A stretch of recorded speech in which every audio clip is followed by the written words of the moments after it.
అనుమానం వచ్చింది, నిందులు వేశారు, మాట్లాడినారు. దానికి అందరూ సారీ చెప్పాలా ఏంటి? మీరు దానికి సారీ చెప్పడం ఏంటి సార్? చెప్పాలమ్మా, అది ధర్మం. అందరి ముందు ఆ అమ్మాయిని అన్ని మాట్లాడినారే, నాకే పాపం తెలీదు, నేనేం కలపలేదని. ఆ అమ్మాయి ఎంత బతిమలాడుతున్నా కూడా పోలీసులకి అప్పచెప్పాం కదా. మన వల్ల ఒక ఆడపిల్ల అంత బాధపడినప్పుడు చిన్న క్షమాపణ చెప్పడానికి ఏంటి నామోషి మీకు? తప్పుకు శిక్ష విధించొచ్చు కానీ చెయ్యని తప్పుకు శిక్ష విధించకూడదు. అలా చేశామంటే మనం తప్పు చేసినట్లే. తన తప్పు లేదని అర్థమైనప్పుడు మనం తప్పు చేసినట్టే కదా. అందుకే క్షమాపణ చెప్పి తీరాలి. పాపం చామ్ చాలా బాధపడింది. చివరికి నేను కూడా తనను అనుమానించాను. సారీ చామ్.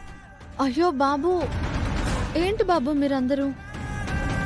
ఏదో పొరపాటు జరిగింది. నన్ను అనుమానించ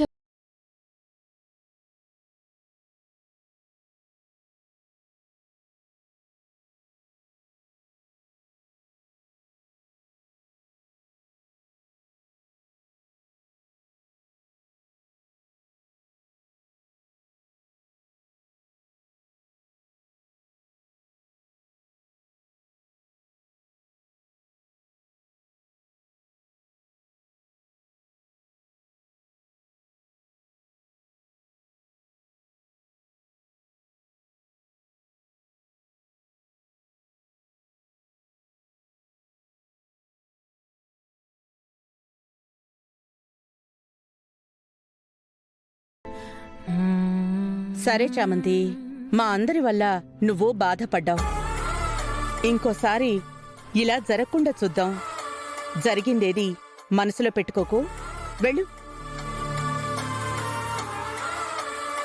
లోపలికి తీసుకెళ్ళి చంద్రిక.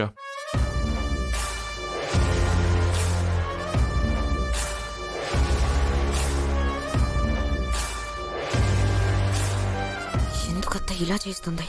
ఒక్కసారిగా ఎందుకు ఇలా మారిపోయింది? ప్లాన్ చేయమంది తనే, చేపించింది తనే, అన్నీ తనే చేయించి చివరికి ప్లేట్ పిరాయించి చామతకి సపోర్ట్ చేసిందండి. ఈ మిస్టరీ ఏంటో తెలుసుకోవాలి.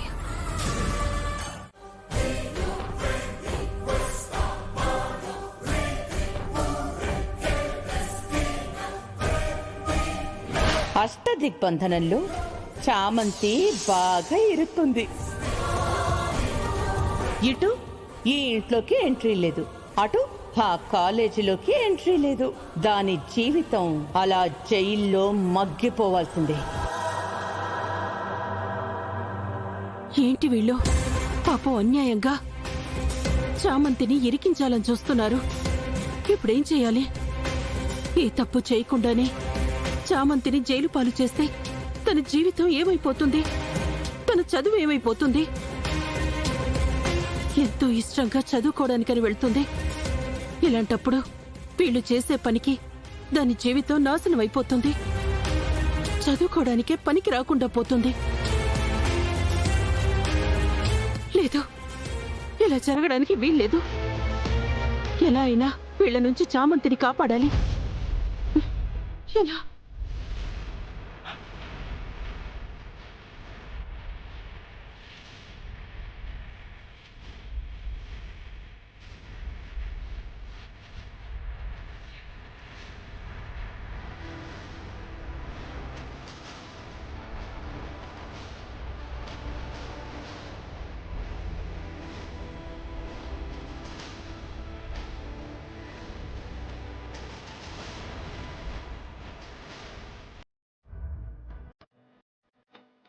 అమ్మా, టాబ్లెట్స్ వేసుకోలేదేంటి నువ్వు?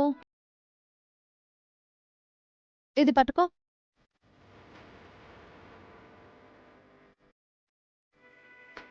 వేసుకో.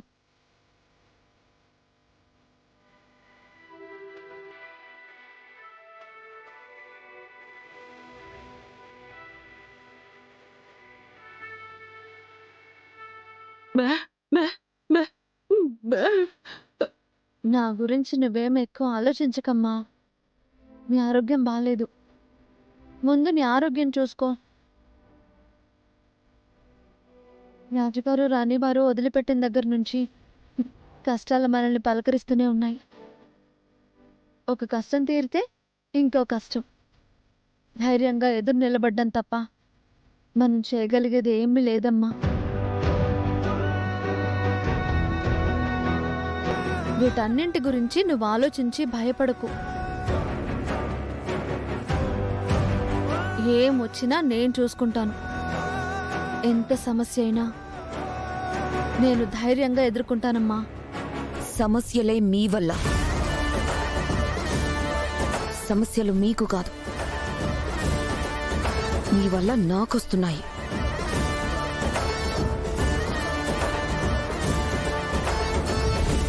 మా వల్ల సమస్యలు వస్తాయా నీకు? ఆ మాట అనడానికి మనసు ఎలా వస్తుంది నీకు? చెయ్యని తప్పుకి జైలుకి పంపించారు కదా నన్ను. నేను జైల్లోనే ఉండిపోతాను, తిరిగి రాననుకున్నావు కదా నువ్వు.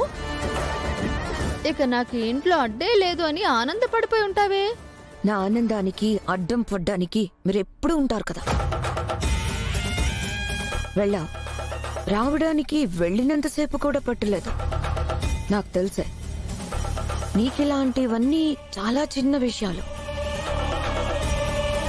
నిన్ను స్టేషన్ వరకు పంపించగలమేమో గాని జైలుకు పంపించలేమని నాకు బాగా తెలుసు.